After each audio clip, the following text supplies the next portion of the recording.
kita masuk ke hubungan organ yin yang berikutnya, yaitu hubungan organ liver dengan organ paru-paru. Ya. Seperti yang sudah kita pelajari, kalau liver dia itu kan berkaitan dengan darah, ya, untuk menyimpan darah, untuk mengatur volume darah. Tapi juga nanti dia akan berkaitan juga dengan qi, yaitu kelancaran qi. Liver kan menjamin kelancaran aliran qi. Nah, kalau paru-paru dia jelas dia mengatur qi dan juga mengatur zalir. Ya, seperti itu. Bagaimana hubungannya? Nah, liver ini dia memberikan kelancaran qi. Supaya apa? Supaya paru-paru ini bisa menjalankan tugasnya dalam mengatur qi dan zalir tanpa hambatan. Jadi qi dari paru-paru dan zalir dari paru-paru ini bisa bergerak, ya, sesuai tugasnya itu tanpa hambatan. Nah, itu tugas yang dibantu oleh liver, karena liver mempunyai fungsi untuk menjamin kelancaran qi ke seluruh tubuh, termasuk qi paru-paru, dan berkaitan juga dengan zalir. Nah, paru-paru dia itu juga mengatur qi, yang nanti qi itu juga dikirim ke liver, supaya liver itu ketika nanti dia mengatur volume darah, ya, dan ketika dia itu melaksanakan tugas-tugas yang lain seperti menyimpan darah, itu juga bisa lancar. Itu juga dibantu oleh qi paru-paru. Seperti itu, ya. Jadi ketika darah itu kita sedang berolahraga, beraktivitas fisik, itu kan darah akan dikirim, ya, dikirim kemana? Dikirim ke tubuh yang membutuhkan, bagian tubuh yang membutuhkan, yang sedang berkegiatan itu, untuk melembabkan, untuk menyuburkan, untuk memberikan nutrisi.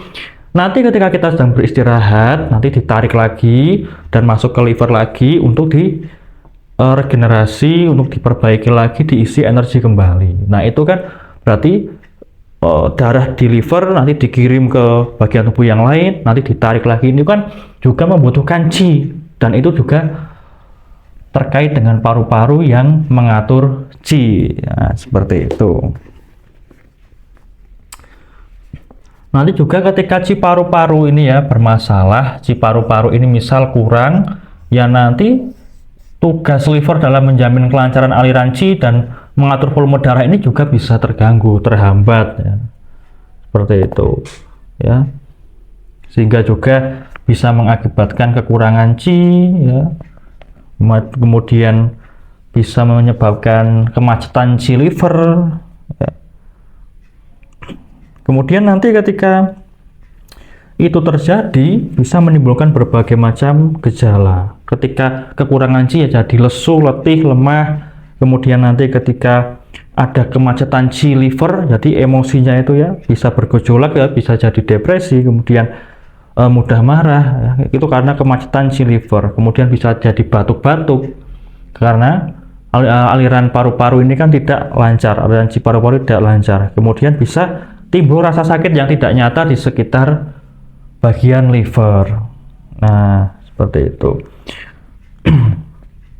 Kemudian ketika qi liver ini terganggu, qi liver itu terganggunya karena macet, qi-nya macet, ini kan juga bisa mengganggu aliran qi paru-paru, ya. Qi paru-paru yang mau bergerak, ternyata di situ ada hambatan, yaitu qi liver macet, sehingga nanti bisa terganggu, ya, bisa jadi batuk-batuk, jadi sesak napas, jadi asma, ya, seperti itu. Kemudian nanti ketika qi liver ini macet dan macetnya itu lama dan parah, itu bisa menimbulkan api pada liver, ya, api pada liver. Jadi ketika qi yang macet itu bisa menggumpal dan bergesekan, kemudian percikan-percikan gesekan qi atau energi itu menimbulkan api. Nah, api di liver, sehingga api di liver ini akan bisa naik ke atas dan bisa merusak dari yin paru-paru atau cairan pelembab paru-paru, ya, dan nanti bisa menyebabkan gangguan seperti batuk berdarah, kemudian ketika bernapas jadi sakit ya, menarik dan mengeluarkan nafas itu sakit ya, agak nyeri, terasa nyeri. Nah, itu karena api liver yang naik ke atas menyerang yin dari paru-paru, bisa mengeringkan yin paru-paru, bahkan melukai paru-paru ya, sehingga jadi berdarah di paru-paru, batuknya jadi berdarah seperti itu. Nah, ini hubungan organ yin liver dan juga organ yin paru-paru. Cukup singkat, dan kalau ada yang belum jelas bisa kita diskusikan dan kita cukupkan, kita lanjutkan ke video yang selanjutnya.